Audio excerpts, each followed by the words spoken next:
Première pierre ce matin pour le chantier de rénovation du centre-ville de Rieux. 9 morts sur les routes de la région en octobre, le préfet monte au créneau. Enfin, pour la première fois de son histoire, la finale de la Coupe de la Ligue est délocalisée. Ce sera au Grand Stade le 1er avril. Première pierre aujourd'hui à Rieux pour le programme immobilier sur l'avenue de l'Europe qui marque la rénovation du centre-ville. L'opération du Bottet, telle qu'elle, c'est 144 nouveaux logements. Ça sera la démolition d'une tour de 14 étages, de 89 logements. C'est 2000 mètres carrés de surface commerciale en plus, avec des nouveaux commerces, une brasserie, des lieux de vie, un nouveau cinéma aussi qui est en train d'être créé et qui sera livré fin 2017, une cité administrative, un nouveau centre culturel, bref, une révolution pour Rieux-la-Pape. La caractéristique de ces quartiers, c'est que ce sont des quartiers qui ont été essentiellement conçus pour réaliser du logement aidé, du logement social et qui concentrent aujourd'hui dans certains cas jusqu'à 100% de logements sociaux. Et l'objectif de ces opérations, c'est de réaliser une diversification d'offres de logement pour pouvoir mettre en œuvre une mixité sociale qui n'existe pas aujourd'hui. Et pas question de reconstruire des bars comme dans le passé, les nouveaux immeubles dont certains en accession à la propriété ne dépasseront pas 4 étages. Il s'agit de trouver des volumes de hauteurs différentes, des trouées sur des cœurs d'îlots aménagés avec des espaces verts.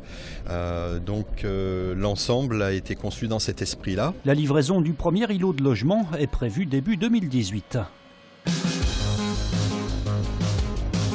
Nouvelle mobilisation des salariés de Véninov ce matin à Vénissieux. Les 13 derniers employés du site devraient être licenciés dans les jours qui viennent et l'usine sera ensuite fermée. L'entreprise spécialisée dans la fabrication de toiles cirées avait été reprise en 2012 par le groupe Windager. Ce qu'on dénonce, c'est la supercherie du repreneur Windager qui a donc récupéré les terrains, 6 hectares, la marque Venilia et la marque Bulgum. Les cylindres d'impression qui étaient ici et qui étaient la valeur ajoutée de l'entreprise, il les a déménagés en Hollande. Et puis il a touché les aides publiques et il nous laisse sans les emplois. Donc c'est du vol manifeste, on lui demande de tout rendre.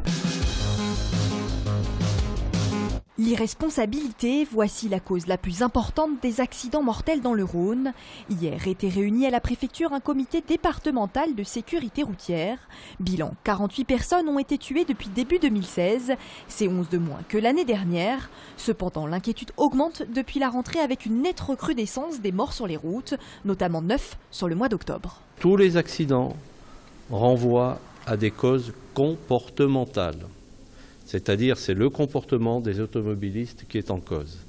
De ce point de vue, les faits les plus récents sont très illustratifs. On a vu cet épisode terrible à Lyon, véhicule qui est conduit sans le permis et avec de l'alcool. Pour inverser cette tendance, le préfet souhaite renforcer les contrôles, notamment grâce à la privatisation des radars mobiles. Les radars mobiles, ce sont ceux qui se trouvent dans les véhicules de police ou de gendarmerie pour le moment. Et donc on constate qu'ils ne sont pas assez utilisés, que les véhicules ne tournent pas suffisamment. Et c'est aussi parce que les policiers ou les gendarmes ont d'autres tâches.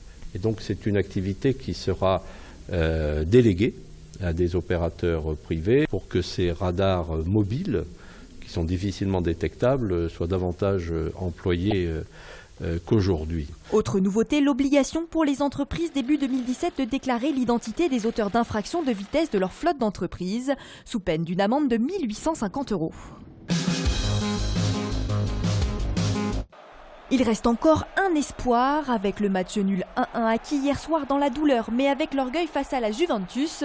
L'OL maintient le suspense quant à sa qualification pour les 8e de finale de la Ligue des Champions. Le club n'a cependant pas son destin entre les mains. Il faudra gagner contre Zagreb et contre Séville et espérer une défaite du club espagnol contre la Juventus. Mais l'histoire continue pour le moment. Pour la première fois en 23 ans d'existence, la finale de la Coupe de la Ligue ne se déroulera pas à Paris, mais à Lyon. L'événement se déroulera le 1er avril prochain. 5 stades avaient répondu à l'appel d'offres lancé par la Ligue professionnelle de football. Et c'est finalement le Parc OL qui a été retenu. Le Parc OL est apparu comme la meilleure proposition, à la fois en termes de capacité, en termes d'enthousiasme des dirigeants du Parc OL, en termes de connectivité, en termes de relations avec la ville, en termes de capacité pour nous à organiser des relations publiques pendant le week-end de la finale. Un arbitrage que Jean-Michel Aulas n'a évidemment pas cherché à contester. On a aujourd'hui une culture, bien sûr, football à Lyon, mais on a une culture aussi de gens qui ont envie de venir au parc pour passer une après-midi, passer un bon moment. Donc on sait qu'à partir du moment où l'affiche existe, on a aussi les spectateurs qui ont envie de venir. La finale de la Coupe de la Ligue, on l'aura compris, devrait être une bonne affaire sur le plan du business. Et sportivement, ça pourrait également être l'occasion pour l'OL, vainqueur de la compétition 2001, de se réconcilier avec son public après un début de saison compliqué. Vivre une finale de coupe à domicile, c'est quelque chose, faut pas le rater, quoi. Donc ouais, j'espère vraiment qu'ils vont faire le parcours et que petit à petit ça montera fort dans le cœur des supporters lyonnais. Depuis cet après-midi, la billetterie est ouverte, prix des places de 20 à 150 €.